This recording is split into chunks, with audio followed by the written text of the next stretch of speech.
그러므로 다윗이 그것을 떠나 아둘람굴로 도망하매 그 형제와 아비의 온 집이 듣고는 그리로 내려가서 그에게 이르렀고, 환난당한 모든 자와 빚진 자와 마음이 원통한 자가 다 그에게로 모였고, 그는 그 장관이 되었는데 그와 함께한 자가 400명 가량이었더라. 아멘. 자, 오늘 말씀을 통해서 하나님의 음성을 다 듣게 될 줄로 믿습니다. 오늘은 가정의 위기가 전화위복의 기회가 될 수 있다라는 제목으로 말씀을 나누겠습니다.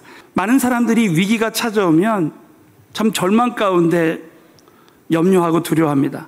근데 어떤 사람들은 그 위기를 전화위복의 기회로 삼는 사람들이 있습니다. 이 조지 부시 대통령이 어느 날 식사를 하는데 식당에서 자기 음식에는 브로콜리를 넣지 말아달라고 했다는 거예요. 그래서 이 대통령이 브로콜리를 잘 먹지 않는다는 그 입소문이 막 돌아서 사람들이 브로콜리를 잘 먹지 않게 됐다는 거예요. 그래서 브로콜리 판매량이 이렇게 줄었는데, 이 브로콜리를 재배하는 농장주들이 모여서 우리가 오히려 이 위기를 기회로 만들자. 그래서 오히려 대통령에게 항의하지 않고 이 대통령 앞에 백악관에 브로콜리를 실은 그 화물차를 다 가져가서 대통령에게 브로콜리를 선물하면서 이렇게 편지를 했다는 것입니다. 대통령 각하, 이 브로콜리는 당신을 대통령으로 뽑아준 미국 사람들이 즐겨 먹는 채소입니다.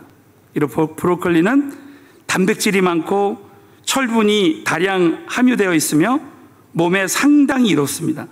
자, 지금까지의 브로콜리에 대한 생각을 바꾸셔서 이 브로콜리를 즐겨 드시면 감사하겠습니다 하는 이 편지가 언론에 딱 공개되었을 때 엄청난 홍보 효과가 나서 이전보다 훨씬 브로콜리가 잘 팔리는 역사가 일어났다는 거예요.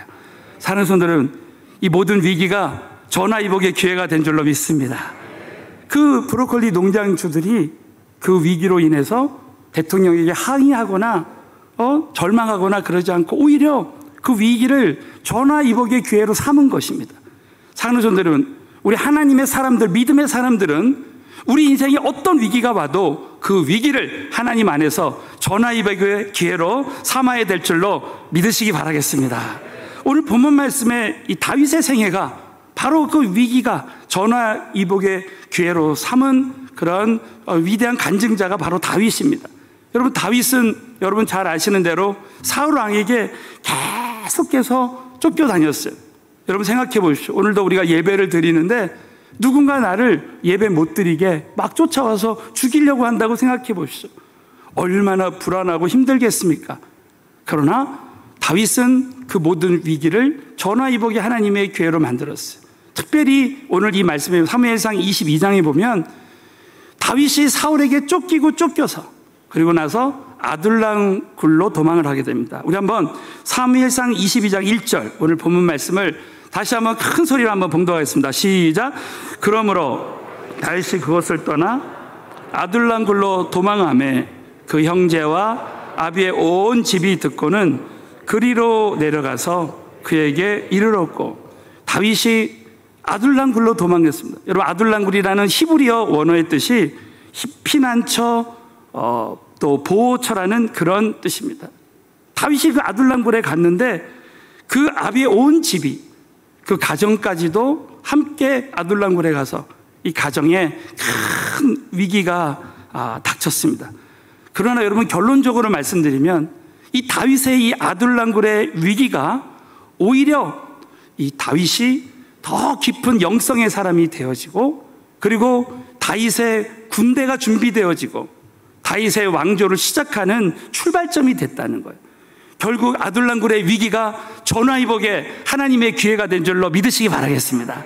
마찬가지로 이 다윗의 가정의 위기는, 사랑하는 성도 여러분, 저와 여러분이 어느 가정에도 위기가 없는 가정이 없습니다. 그러나 오늘 저와 여러분이 이 말씀을 통해서 가정의 위기 속에서 절대 절망하거나 우리가 포기하지 아니하고, 우리 모두가 오늘 이 말씀을 통해서 다시 한번 현재 모든 가정의 위기를 저나 이복이 하나님의 기회로 삼으시기를 예수 이름으로 축원합니다. 특별히 아둘람굴의 위기는 다윗에게는 강한 영성의 출발점이 되었습니다. 여러분, 다윗이 어떻게 이 아둘람굴에서 이렇게 강한 영성의 사람으로 준비되었는지를 알 수 있는 말씀이 시편 142편입니다. 시편 142편에 보면, 여러분이 이제 그 시편 142편의 그 제목을 보면 마스길이라는, 이 시를 마스길의 시라고 합니다. 이 마스길은 히브리어 말로 교훈 시라는 뜻이에요. 우리가 아둘람굴에 다윗이 피신했을 때 이 아둘람굴을 통해서 다윗이 얼마나 깊은 주님과의 교제를 통해서 하나님의 사람으로 쓰임 받았는지 그것을 알 수 있다는 것. 자, 여러분, 다윗이 시편 142편에 어떻게 하나님 앞에 부르짖고 기도했는지 한번 1절하고 2절만 우리 다 같이 한번 믿음으로 읽겠습니다. 시작. 내가 소리내어 여호와께 부르짖으며 소리내어 여호와께 간구하는도다. 내가 내 원통함을 그 앞에 토하며 내 우환을 그 앞에 진술하는도다. 사랑하는 성도 여러분, 다윗은 이 기도를 통해서 정말 하나님이 귀하게 쓰시는 사람으로 준비되어지고 이 기도를 들어주셔서 이 동굴이 터널로 바뀌는 역사가 일어난 줄로 믿으시기 바라겠습니다. 여러분, 저는 오늘 이 말씀을 통해서 우리 인생에 특별히 가정에 어떠한 위기가 온다 할지라도 우리 하나님께서 저와 여러분을 깊은 영성의 사람으로 준비시켜 주신다고 여러분 꼭 믿으시고, 오늘 이 말씀을 통해서 가정의 위기는 강한 영성의 사람으로 준비되는 기회인데, 어떤 강한 영성의 사람으로 준비되는지 오늘 두 가지를 함께 말씀을 나눌 때 지금 현재 나의 모든 상황에 적용해 봤으면 좋겠습니다. 자, 첫 번째는 강한 기도의 영성의 사람으로 준비시키십니다. 시편 140편 1절부터 2절, 5절부터 6절에 보면 소리내어 부르짖고 기도한다는 말씀이 5번 이상 나옵니다.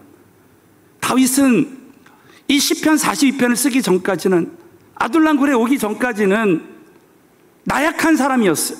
그러나 다윗은 이 가정의 위기, 자기 인생의 위기를 통해서 이렇게 기도했어요. 우리 다 같이 한번 1절과 2절을 그런 관점에서 얼마나 부르짖고 기도하는 그 심령인지 한번 말씀을 통해서 한번 나누겠습니다. 큰 소리로 읽겠습니다. 시작. 내가 소리내어 여호와께 부르짖으며 소리내어 여호와께 간구하는도다. 내가 내 원통함을 그 앞에 토하며 내 우환을 그 앞에 진술한도다. 소리내어 부르짖고 소리내어 간구하는 이 기도의 은혜가 우리에게도 임했으면 좋겠어요. 시편 또 42편 142편 5절부터 6절을 한번 다 같이 읽겠습니다. 시작. 여호와여, 내가 주께 부르짖어 말하기를 주는 나의 피난처시여 생존 세계에서 나의 분깃이시라 하였나이다. 나의 부르짖음을 들으소서. 나는 심히 비천하나이다. 나를 핍박하는 자에게서 건지소서. 저희는 나보다 강하니이다. 다윗은 보통 어려움이 있을 때는 이렇게까지 기도하지 않았는데 아둘람굴에 들어와서 모든 것이 다 막혀 있는 것 같아요. 여러분, 코로나19의 어려움을 속에서 저와 여러분의 앞뒤가 다 막혀 있는 것 같이 느낄 때가 있습니다. 그러나 우리가 오늘 꼭 잊지 말아야 될 것은, 어떤 사람은 동굴 신앙을 갖고 있는 사람이 있고 어떤 사람은 터널 신앙을 갖고 있는 사람이 있다는 거예요. 여러분, 동굴은 한 번 들어오면 나가는 길이 없어요. 그러나 터널은 한 번 들어오면 반드시 나가는 길이 있습니다. 사랑하는 성도 여러분, 동굴 신앙 속에서, 동굴 안에서 저와 여러분이 다윗처럼 부르짖고 기도하면 언젠가는 하나님이 출구를 만들어 주시게 될 줄로 믿습니다. 그러므로 우리는 절대 동굴에 머물지 않고 믿음으로 기도할 때 터널로 바뀌는 역사가 일어날 줄로 믿습니다. 그러므로 성경에 많은 하나님이 쓰시는 사람들은 부르짖고 기도하는 사람이에요. 여러분, 유다의 아사 왕은 100만 대군이 쳐들어올 때 하나님께 부르짖고 기도할 때 하나님이 그 100만 대군조차도 다 이기게 하셨어요. 자, 우리 한번 역대하 14장 11절 말씀. 그 하나님 여호와께 부르짖어 가로되 여호와여, 강한 자와 약한 자 사이에는 이가 없사오니 우리 하나님 여호와여, 우리를 도우소서. 우리가 주를 의지하오며 주의 이름으로 의탁하옵고 이 많은 무리를 치러 왔나이다. 여호와여, 주는 하나님이시오니 원컨대 사람으로 주를 이기지 못하게 하옵소서. 아니, 여러분 아무리 100만 대군이라 할지라도 우리 지난 우리 금요성령 집회에서도 다윗 앞에 골리앗이 있어요. 저와 여러분 앞에 골리앗과 같은 문제가 있을 수 있습니다. 그러나 사랑하는 성도 여러분, 하나님은 골리앗보다 크신 하나님이시라 그랬어요. 골리앗보다 크신 하나님이 지금 예배 가운데 함께 하실 줄로 믿습니다. 골리앗보다 크신 하나님이 성령으로 내 안에 계실 줄로 믿으시기 바라겠어요. 그러므로 저와 여러분은 100만 대군이라 할지라도 하나님이 도와주시면 얼마든지 이길 수 있다는 것이죠. 그러므로 여러분 신앙생활할 때 우리 인생의 비상사태, 위기가 찾아올 때 우리는 기도하는 사람이 모든 그 위기를 전화위복의 기회로 만들 수 있다는 거예요. 여러분 우리 가정에 때로는 큰 위기가 찾아. 하나님이 쓰시는 사람들의 공통점은 우리 가정에 큰 위기가 찾아올 때 하나님 앞에 기도하다가 하나님이 그 기도하는 부모에게, 기도하는 자녀들에게 능력 주셔서 하나님이 쓰시는 거예요. 인도네시아의 어느 목사님이 아들을 낳았는데 아들이 뇌성마비로 태어났습니다. 그 이슬람 교회에서 인도네시아 같은 나라는 회교권 나라지 않습니까?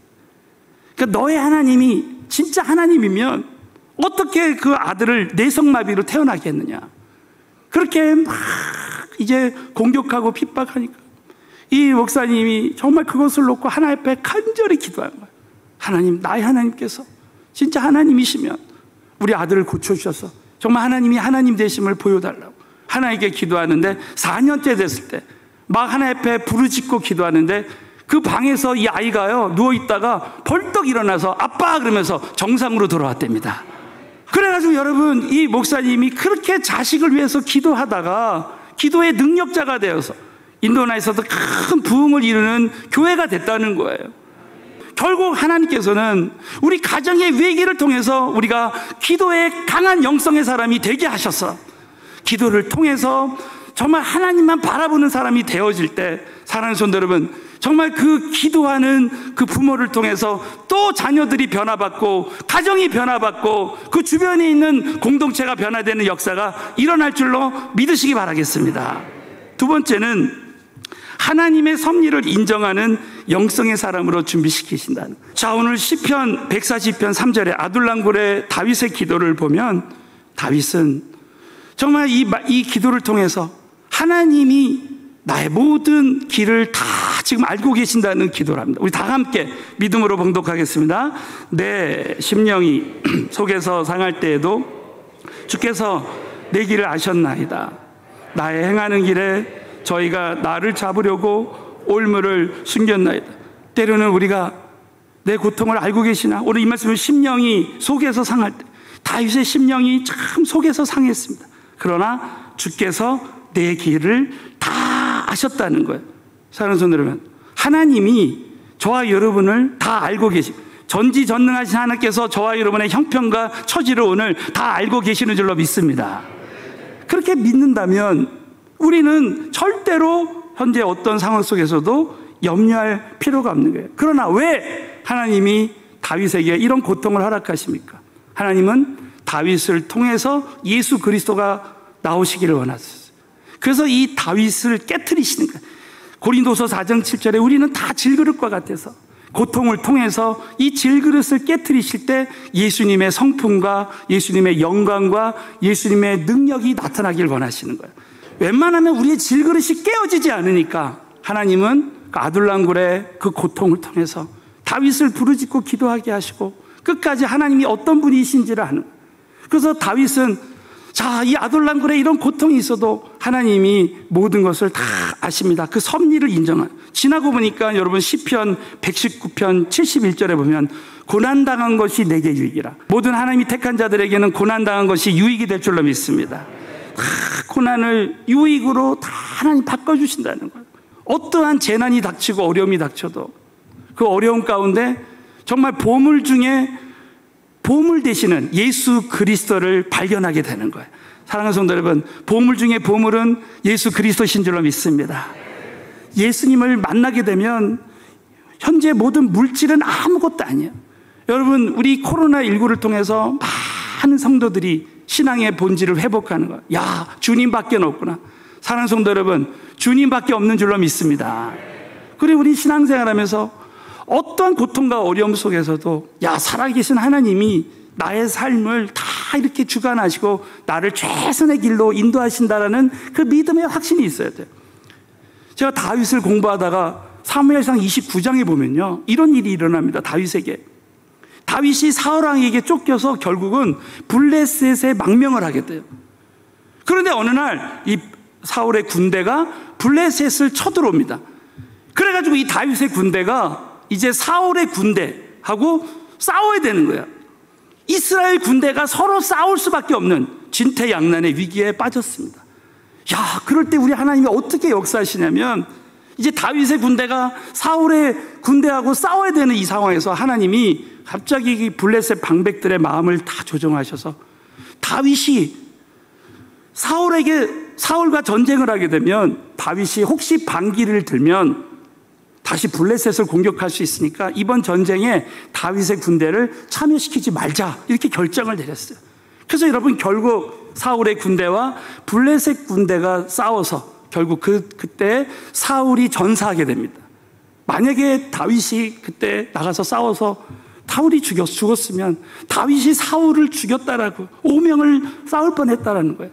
사랑하는 성도, 지나고 보면 하나님은 모든 것을 합력해서 선을 이루시고 최선의 길로 인도해 주시는 줄로 믿습니다. 그러므로 하나님께서 저와 여러분의 생애를 정말 최선의 길로 한 걸음 한 걸음 나를 인도해 주신다고 믿어요. 여러분, 현재 모든 코로나19의 상황은 하나님께서 섭리 가운데서 이 코로나19를 통해서 하나님이 이루시고자 하는 뜻이 계시기 때문에 현재 우리는 모든 상황에 대해서 감사하고 감사해야 될 줄로 믿으시기 바라겠습니다. 결국 여러분, 시편 142편 7절에 보면 아둘람굴에서 다윗은 감사하게 됩니다. 자, 시편 140편 7절 말씀을 다 함께 믿음으로 봉독합니다. 시작. 내 영혼을 옥에서 이끌어내사 주의 이름을 감사케 하소서. 주께서 나를 후대하시리니 의인이 나를 두르리라. 오늘 이 말씀은 내 영혼을 옥에서 이끌어내요. 정말 깊은 그런 절망 옥에서 이끌어내서 주의 이름을 감사할 때 어떤 일을 합니까? 주께서 나를 후대하시고 의인이 나를 두르리라. 다윗의 군대가 이 다윗을 두르는 역사가 실제로 일어납니다. 하나님 택하신 자들이.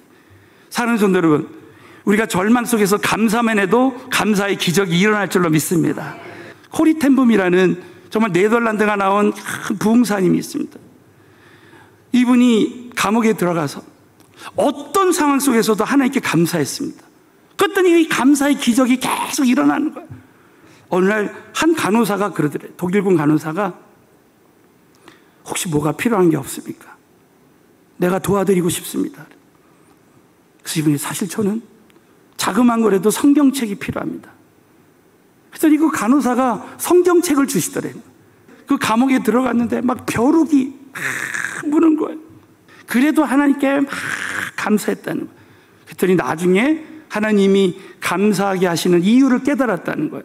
나중에 알고 봤더니 거기에 그 벼룩이 정말 이글거리는 그런 감옥이었기 때문에 독일군 간수들이 얼씬도 안 했다는 거예요. 그 덕분에 그는 성경도 마음껏 읽고 그 주변에 있는 함께 있는 그 감옥에 있는 사람들에게 복음을 전하고 예배드렸다는 거예요. 지나고 보니까 감사할 때 하나님이 최선의 길로 인도해 주셨다라는 것입니다. 정말 여러분이 코로나19의 어려움 속에서 벼룩과 같이 나를 힘들게 하는 문제가 있으면 우리가 감사할 때 하나님께서 저와 여러분을 최상의 감사를 할 수 있도록 은혜 베풀어 주시게 될 줄로 믿으시기 바라겠습니다. 때로는 우리 자녀의 문제, 우리 가정의 문제가 나를 벼룩과 같이 성가시게 할 수가 있어요.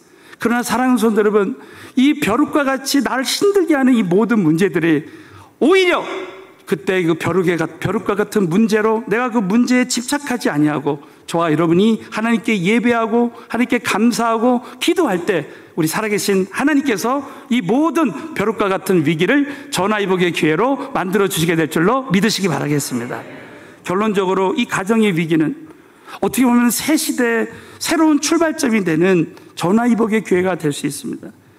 아둘람굴로 도망했지만 거기서 하나님은 다윗을 강한 영성의 사람으로, 기도의 사람으로, 또 하나님의 섭리를 인정하는 그런 사람으로, 감사의 사람으로 딱 준비시키실 때 그 가정이 준비가 되고, 그리고 이 다윗의 군대가 몰려오는 역사.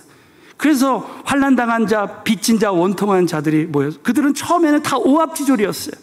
그러나 다윗이 그 영성이 딱 준비가 되어질 때 그 다윗의 군대가 다 준비가 되어지고, 그리고 나중에 다윗 왕조를 이루는 출발점이 되었습니다. 여러분, 우리 모든 가정의 위기가 결국에는 지나고 보면 하나님은 하나도 버릴 것 없이 모든 것을 합력해서 선을 이루신다. 그러므로 우리가 마지막으로 우리가 암송하는 말씀, 우리 로마서 8장 28절 말씀을 읽고 마치겠습니다. 시작. 우리가 이거냐, 하나님을 사랑하는 자, 곧 그 뜻대로 부르심을 입은 자들에게는 모든 것이 합력하여 선을 이루나. 믿으시면 크게 한번 아멘. 우리 가정의 모든 위기는 모든 것이 합력하여 하나도 버릴 것 없이 다 쓰신다는 거예요. 그러니까 우리의 인생에, 우리 가정의 모든 현재 위기는 지나고 보면 하나님이 하나도 버릴 것 없이 다 쓰신다는 거예요. 저에게 있었던 모든 가정의 위기를 하나도 버릴 것 없이 다 쓰신 거예요. 제가 목회하는데 얼마나 많은 사람들이 유산을 하는지 몰라요. 저는 처음에 우리 아이가, 첫 아이가 유산이 됐을 때 너무 뜻밖의 위기라 이해가 안 됐어요. 그러나 하나님께 막 엎드려서 왜 하나님 저에게 이런 일을 허락하셨습니까? 하면서 전도하라는 음성을 주셨어요. 나에게 성령이 임하게 하신 것은 성령님이 내 안에 오셔서 성령이 너에 계시면 권능을 받고 땅끝까지 증인이 되라. 성령님은 증인 되시는 영이시라는 걸 그 아이 유산 사건을 통해서 깨닫게 하신 거예요. 지금 유산당한 많은 분들 위해서 그 간증을 할 때 정말 하나님께서 그 영혼들을 위로해 주시고, 또 우리 아이가 막내딸이 장애아로 태어났을 때 정말 처절하게 100일 동안 하나님 앞에 기도할, 저의 간증을 할 때 정말 그 고통받는 분들이 위로받게 하시는 거예요. 아, 그랬구나. 그래서 나에게도 이런 고통을 하나님이 허락하셨구나. 제가 10살 때 아버님이 돌아가셨다 그랬잖아요. 저는 중학교 때 그런 생각했어요. 아, 우리 어머님을 내가 모시고 살아야 되겠다. 저희 형님도 계셨지만 제가 1993년도에 결혼했는데 15년 넘게 저 어머니랑 같이 살게 됐어요. 드디어 같이 살게 됐어요. 그러나 결혼하고 나서 어마어마한 위기가 찾아왔습니다. 제가 주님 앞에 엎드리지 않으면 안 됐어요. 그리고 주님 앞에 기도하고 기도할 때 우리 가정이 화목하게 되고, 어느 날 제가 주회종으로 헌신했을 때 성경에 이런 말씀이 있더라고요. 가정을 잘 돌아보지 못한 자가 어떻게 하나님의 교회를 돌보리요. 깜짝 놀랐습니다. 아, 가정에서 영적 리더십을 준비시킨 다음에 주의 종들도 하나님의 교회를 돌보시게 하시는구나. 그러면서 시부모님을 모시고 또 부모님과의 어려움이 있는 성도들과 함께 이렇게 나눌 때, 저희들의 이야기를 간증할 때 많은 분들이 위로하고, 그래도 어떤 부모님을 만나냐가 중요한 것이 아니라 부모님에게 끝까지 공경하고 순종할 때 하나님이 그 사람을 모든 영역에서 우리를 도와주신다는 간증을 할 수 있게 해주셨어요. 제가 이번 말씀을 통해서 깨닫는 것은 뭐냐면, 누구나 가정에 위기가 있지만 사랑하는 성도 여러분, 그 모든 가정의 위기를 얼마든지 우리는 주님께 엎드리면 전화위복의 기회로 하나님 반드시 만들어 주시게 될 줄로 확신합니다. 그런데 하나도 버릴 것 없이 하나님은 그 모든 것을 사용하시고 간증하게 하신다는 거예요. 그래서 오늘의 결론은 바로 그겁니다. 여러분, 저와 여러분의 삶의 가정에 현재 모든 위기가 있지만 우리 예수님의 사람들은, 예수님의 제자들은 그 모든 가정의 위기를 전화위복의 간증이 되게 해야 된다는 거예요. 저와 여러분, 오늘 이 말씀을 통해서 아둘람 굴과 같은 그런 동굴, 아무것도 보이지 않는 상황이지만 우리는 동굴신앙에서 영적인 터널신앙이 되어서 현재 모든 가정의 위기를 전화위복의 하나님의 기회로 만들고 전화위복의 간증자가 다 되시기를 주님의 이름으로 축원합니다.